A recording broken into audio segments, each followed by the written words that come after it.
Hi guys, and today's time to pick the team to pick Stoke to play Stoke City tomorrow. So let's get started. In goal, Anthony Patterson. The reason why Patterson has had his criticisms over the past few games, but on Wednesday, if it weren't for him, it probably would be more than 2-1.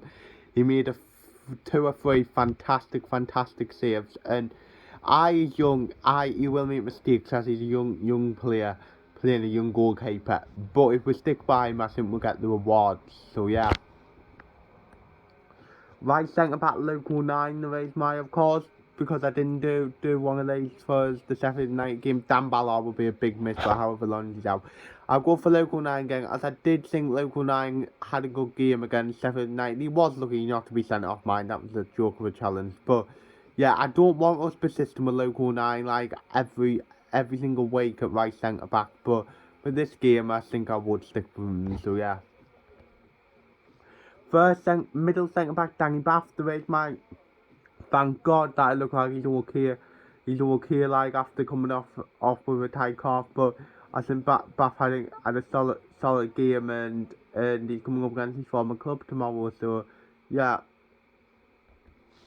Left centre back Danga Sirkin, the reason why, because Sirkin didn't have how do I word it, for the two goals he probably should do better than Mark, and to be fair, him and 09 for the first one, him and Clough for the second, but overall he's probably the only left footed option who you can who's competent to play in there, as the late age doesn't look ready yet, so I would like Sirkin in. I think on the whole he's had a good start to the season, so yeah.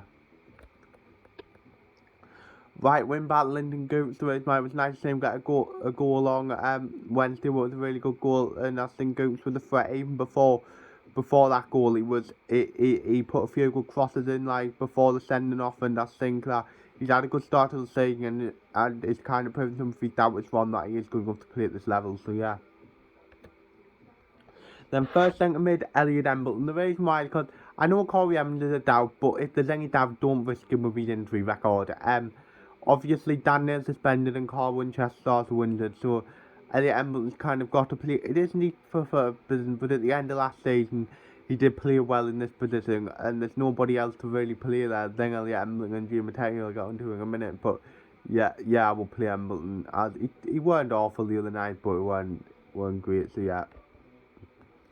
The next one, Jim Mateo, the reason why, as you all know, I'm not Jim Mateo's biggest fan, but to be fair to him, he did have a good game when he came off the bench on Wednesday. He played his part in the goal, and he was around good at a decent game. And if he can put that performance in more consistently and pretty much be like that for 90 minutes, I wouldn't have any complaints. So yeah. Left wing back Jack Clark, the race mile, because I think Jack Clark did have a good start. I had a bright start against Sheffield United, but he was another one who was just affected by the red card. I think the second goal he could have done a bit better, but yeah, he still had a decent start to the season, and I think should keep his place. So yeah. Then number 10, Alex Pritchard, the race miles, because again he was probably another one who was affected by the red card. That he has to play more for defensive role with Embleton, and we all know Embleton and Pritchard are defensive midfield, the attackers. But overall, Pritchard has had a good start to the season, got two last 3 assists, even though he didn't get proper the assist against QPR. And like I'll say, Pritchard, I think if you offer most teams Alex Pritchard in this division, I would take him. So yeah. First striker Ross Stewart, the reason why, because I thought he was absolutely fantastic the other night. He got himself about, he obviously got an assist, and he's obviously got 2 goals, 2 assists so far for what is really good. And I think that Ross Stewart's shown that he's good enough to play in the championship, and he's adapted to it really well, and let's hope he can continue. So yeah.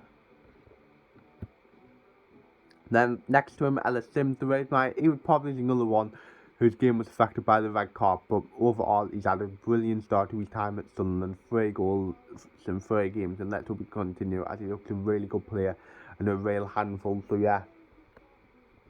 And then on the bench, Alex Bass, Triune, Bailey Wright, Adley Alacia, Jack Diamond, Pat Robertson, Harrison Thomas. So yeah, but what's my score prediction? I know we're missing a few players, as evident say from the bench, and I think it will be a tough game, but I think if we can play our football, bar like we have, and not get anyone stupidly sent off, not make any daft mistakes. I think we can win this game, and I'm going to predict the Stoke 1, Sunderland 2. And we'll go Ellison to score, and previously I called Giamatei. I'll go for Giamatei to score the winger. So yeah, that's the end of the video. Hope you've enjoyed it. Like, subscribe, view, comment, and say yeah.